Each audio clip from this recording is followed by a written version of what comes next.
Naaresto na ang 8 sospek ng mga operatiba ng Sulu Maritime Police Station dahil sa paglabag sa Presidential Decree 705 o ang Batas Transportation of Forest Products sa Barangay Kahatian, Indanan, Sulu. Ang buong detalye ng balita mula kay Patrolwoman Veronica Calagi.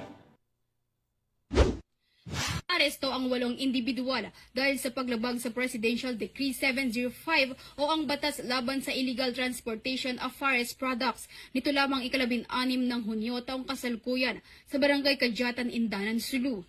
Ang operasyon ay sinagawa ng mga tauhan ng Sulu Maritime Police Station sa pamumuno ni Police Major Fritz James L. Madrid, Chief of Police. Sa isinagawang inspeksyon, nadiskubre ang tinatayang 30,000 board feet ng iba't ibang uri ng troso na may kabuang halagang 1,950,000 pesos.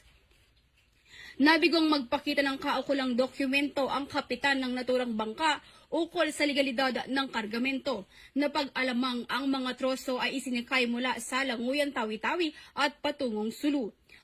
Bukod sa mga troso, kinumpis ka rin ang mismong lancha na may tinatayang halagang 1,000,000 pesos.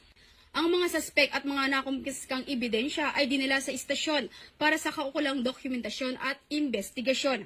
Nakipag-ugnayan na rin ang mga otoridad sa Ministry of Environment and Natural Resources and Energy BARM upang beripikahin at inventaryohin ang mga troso. Sasampahan ng kasong paglabag sa Presidential Decree 705 ang mga naarestong suspek. Ang mga kapulisan ay patuloy na nagbabantay laban sa iligal na pagputol at pagbebiyahe ng mga produktong gubat sa rehiyon tungo sa mas ligtas at luntiang Bangsamoro.